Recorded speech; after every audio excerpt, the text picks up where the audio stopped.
아버지는 무거운 짐을 짊어진 자에 침묵하는 동반자다. 그는 말없이 삶의 무게를 견디며 자신의 존재로 아이에게 길을 알려준다. 아버지는 신앙과 도덕적 기반의 상징이지만 때로는 아이가 넘어야 할 산과 같은 존재이기도 하다. 아버지에 대한 사랑과 두려움이 공존하는 것이 오이디푸스 컴플렉스의 핵심이다. 이는 후일 개인의 도덕적인 기준과 사회적인 적응 능력에 영향을 미친다. 초자아의 형성은 아버지의 금지와 처벌에 대한 두려움을 기반으로 하며 이를 통해 아이는 자신의 행동을 조절할 수 있는 능력을 개발한다. 아버지는 원시 부족에서부터 문명의 형성에 이르기까지 집단적인 질서와 법의 상징으로 작용한다.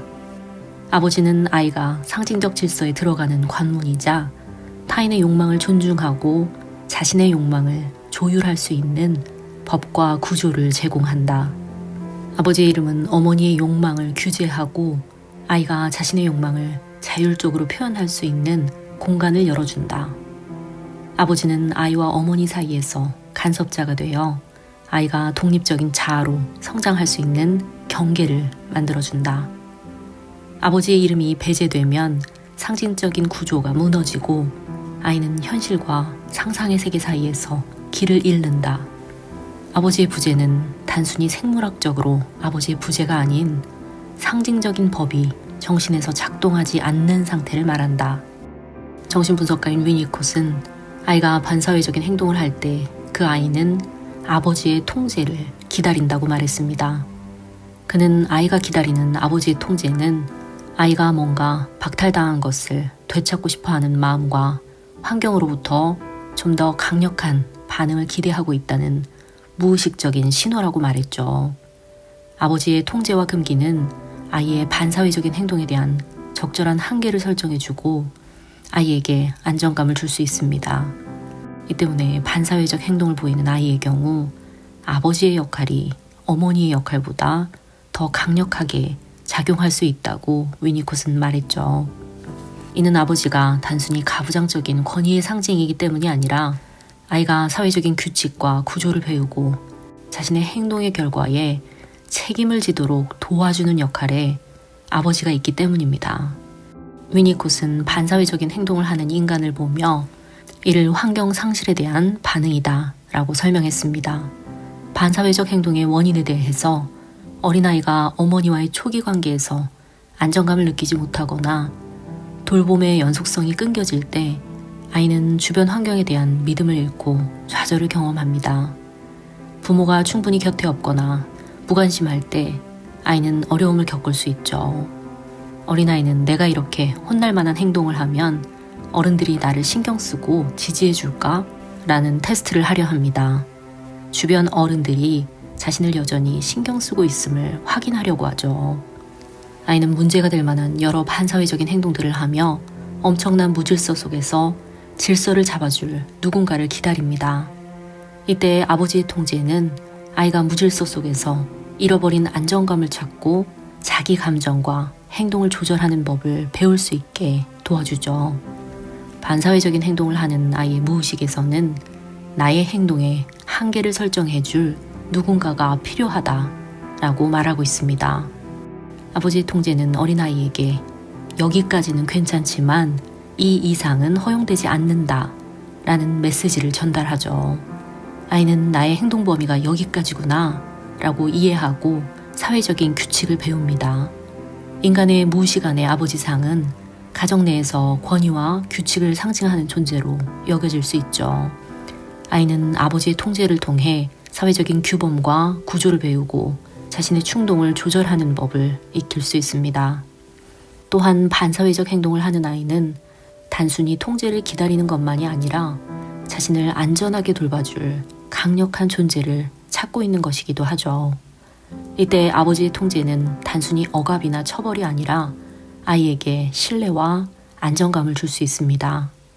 너의 행동은 내가 통제할 수 있으니 걱정하지 마라. 나는 너를 지원하고 있다. 라는 암묵적인 메시지이기도 하죠. 이런 통제는 아이에게 처벌이나 억압의 문제가 아니라 안정된 환경 속에서의 일관된 보호가 이루어지고 있다는 느낌을 주게 됩니다. 아버지는 너의 이런 행동이 이런 결과를 가져올 수 있다. 다음에는 네가 더 좋은 선택을 할 수 있다고 믿는다. 라는 식의 행동에 대한 책임감을 가르칩니다. 아이의 반사회적 행동의 이면에는 잃어버린 환경에 안정감을 되찾고자 하는 의지가 있습니다. 아버지는 이때 네가 나쁜 행동을 했고 그 감정은 이해하지만 이런 행동은 다시 용납되지 않는다. 그리고 나는 너를 여전히 사랑한다. 라는 메시지를 모두 전달해야 하죠. 아이는 자신이 박탈당한 것을 되찾고 자기 존재를 확인받으려는 무의식적인 욕구 때문에 반사회적인 행동을 합니다. 아이에게 아버지의 역할이 중요한 이유는 아버지가 주로 가정 내에서 규칙과 구조를 상징하는 인물이라고 아이가 느끼기 쉽기 때문입니다. 아이는 아버지를 통해서 사회적인 규칙과 금지를 배우죠. 이는 아이가 자기 행동을 조절하고 다른 사람의 권리를 존중하는 능력을 발휘하는 것을 의미합니다. 어머니가 아이의 정서적인 요구를 충족시켜주는 역할을 한다면 아버지는 아이가 사회적인 외부 세계로 나아가도록 돕는 역할을 하죠. 락강이 말하는 아버지의 이름은 정신분석에서 매우 중요한 개념입니다. 락강은 아버지의 이름이 상징적인 사회 질서를 대표하는 개념이라고 말했습니다. 그는 인간이 단순하게 생물학적 욕구로만 움직이는 존재가 아니며 언어와 규범을 통해 사회적인 질서에 들어가는 존재라고 보았죠. 이때 아버지는 아이가 상징적 질서에 진입하도록 돕는 역할을 합니다. 이 과정에서 아버지 이름은 법과 금지를 상징합니다. 어린 시절 아이는 어머니와 긴밀하게 연결되어 있으면서 자신이 어머니와 하나라고 느끼는 유아적 융합 상태를 거칩니다. 아이는 어머니를 자신의 욕망을 충족시키는 대상으로 인식하고 자신과 어머니를 분리된 존재로 인식하지 못합니다. 아이는 이때 어머니가 곧 나의 세계, 나의 전부라고 느끼죠. 이 단계에서 아이는 자신의 욕망을 어머니를 통해서만 전적으로 충족하려고 합니다. 이때 아버지는 어머니와 아이 사이에 과도한 밀착에 개입하면서 그 관계를 분리시킵니다. 아버지는 어머니는 너의 전부가 아니다. 어머니에게는 너 이외에도 아버지와 외부 세상과 같은 다른 관심사들이 있다. 라는 것을 알려줍니다. 아이는 이를 통해서 어머니가 나를 사랑하지만 오직 나만을 위한 존재는 아니다. 어머니에게는 다른 세상이 있다. 라는 것을 깨닫죠. 자신도 독립적으로 욕망을 조절하고 외부 세상으로 걸어나가고자 노력합니다. 아버지의 이름은 어린아이가 어머니와의 융합된 관계를 끊어내고 외부 세계로 나가도록 하는 금지의 상징입니다. 이 금지를 통해서 아이는 자신의 욕망과 사회적인 규범 사이에서 균형을 잡는 능력을 배우게 됩니다. 아버지는 어린아이에게 내가 원하는 것과 사회가 원하는 것을 두고 균형을 맞추는 작업을 가르쳐 주죠. 아버지의 개입은 아이에게 내가 하고 싶은 대로 할 수만은 없다 라는 규범을 통해서 자신의 욕망을 표현하면서도 사회적인 규칙을 따를 수 있게 해줍니다. 락강은 아버지의 이름이라는 기능이 실패할 경우 상징적인 결핍이 일어난다 라고 말했습니다. 그는 이를 결핍된 아버지라고 표현했죠. 이는 생물학적 아버지의 부재가 아닌 상징적인 역할이 부족할 때 일어나는 상황입니다. 아버지가 상징적인 사회 질서를 충분히 대표하지 못했거나 개입에 실패하는 경우 아이는 어머니와의 유아적 융합 상태에서 벗어나지 못할 수도 있습니다. 이렇게 되면 아이는 자기중심적 욕망에 갇히는 성향을 가질 수 있죠. 또는 다른 사람의 욕망을 이해하거나 존중하는 능력이 부족할 수도 있습니다. 관계에서 지나치게 의존하거나 타인과 나의 경계를 잘 인식하지 못하는 경우도 생길 수 있습니다. 사회에서 요구하는 규범을 거부하거나 타인의 욕망을 존중하는데 어려움을 겪죠. 락강은 심지어 아버지의 이름의 심각한 부재는 정신병적 증상으로도 이어질 수 있다고 보았습니다. 아버지의 이름의 결핍은 아이가 아버지를 상징하는 사회 질서를 받아들이지 못했을 때 일어납니다. 아버지의 이름이 결핍되고 아이가 사회적인 질서를 내면화하지 못하면 현실과 환상 사이의 경계가 흐려질 수 있죠. 환각이나 망상 같은 증상을 겪을 수 있습니다.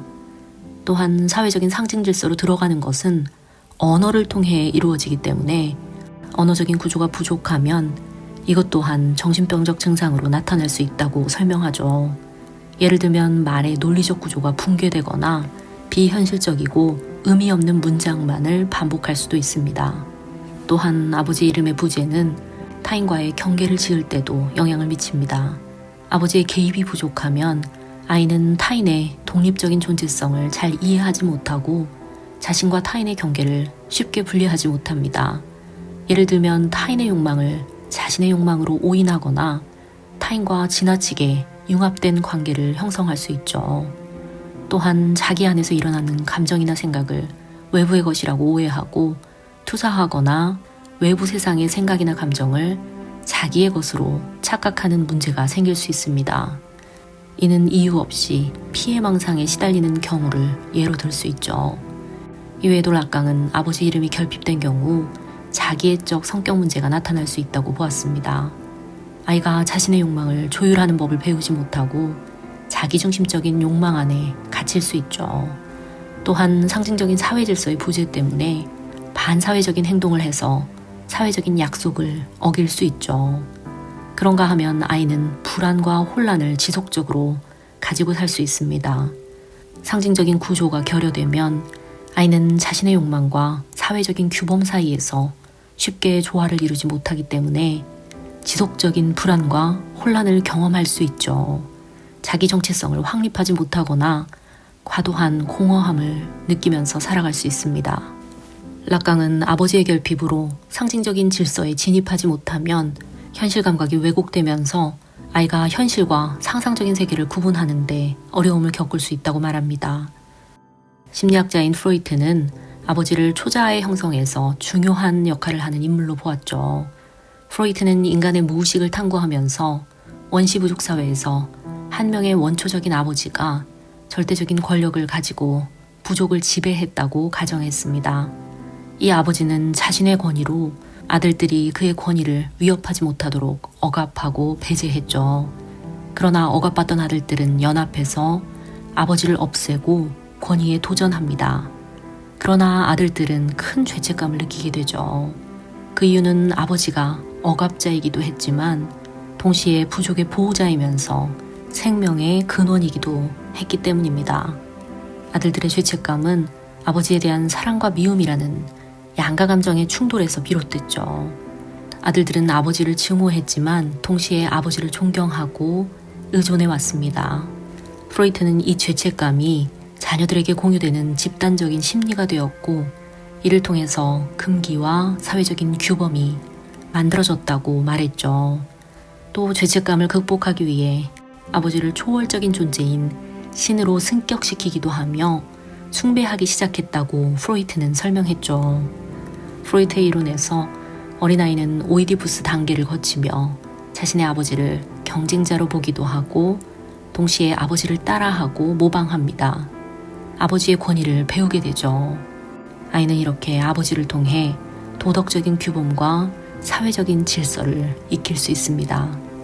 한편 에리 프롬은 아버지를 권위의 상징으로 보았습니다. 프롬은 어머니의 사랑은 조건 없는 사랑으로 생명과 존재 그 자체를 지지하면서 안정감을 주지만 아버지의 사랑은 조건적인 사랑으로 아이에게 규칙과 질서, 책임을 가르쳐서 외부 세계에서 적응하는 것을 도와준다고 보았습니다. 그는 어머니의 무조건적 사랑이 아이의 감정적인 지지대가 되어준다면 아버지는 아이가 세상을 탐험하고 책임질 수 있는 책임감을 키워준다고 보았죠. 제임스 볼드윈은 아버지는 자식이 세상을 더 잘 이해하도록 도와주는 유일한 사람이다. 때로는 말로, 때로는 자신의 삶으로 라고 말했습니다. 아버지가 된다는 것은 어려운 일이며 자신이 완벽하지 않다는 한계를 인정해야 하는 쉽지 않은 일이라고 설명했죠. 자신의 불완전함을 수용하고 가족들을 안전하게 보호하면서 동시에 가족들의 성장을 독려하는 상징적인 아버지의 역할에 대해 다시 한번 생각해 보게 됩니다.